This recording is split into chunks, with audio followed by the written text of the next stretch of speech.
Hello सांग मैंने welcome back to my channel Bittu Panda blogs. तो सांग मैंने आपण मैंने देखिकी जानीपे मु बर्तमान कौटी आसी पहुंची। तो सांग मैंने आज मु बहुत दिन पर जगन्नाथ महाप्रभु मंदिर श्रीक्षेत्र पुरी धाम को आसी।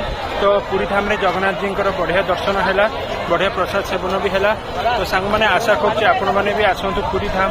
तो कहवाक पड़ोनी पुरी धाम हूँ गोटे गोटे चारि धाम भितर गोटे धाम। तो सांग मैंने जी हो पार्टी मुझे कभर कर पारि मंदिर टी देखे पारि। तो ठीक अच्छे सांग मैंने यही ब्लॉगटा भी छोट ब्लॉग रहा। तो देखा जगन्नाथ मंदिर। तो सांग मैंने ये देखिपे मुझे क्लोजअप करके आपको देखा महाप्रभु को। देखो ये सांग मैंने महाप्रभु का श्रीमंदिर। आशा कर सांग मैंने यही ब्लॉग रे आपण मैंने महाप्रभु का श्रीमंदिर को दर्शन कर दिंतु। तो सांग मैंने जेहेतु आज बुधवार अच्छी तो आज महाप्रभु का दर्शन मिलला। तापर यहाँ रहा आमर जमती यहाँ जो आम स्टैंड जोटा माने जोता स्टैंड मोबाइल स्टैंड।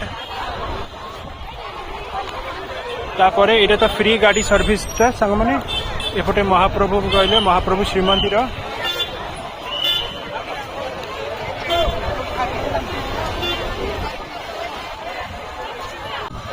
तापर सांग मैंने यहाँ गोटे देखो श्री सत्यनारायण मंदिर।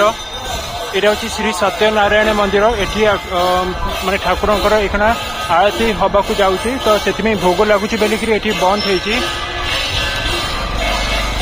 यहाँ भी सही मंदिर पाखे मंदिर आस सारा पर पाखे पड़ो।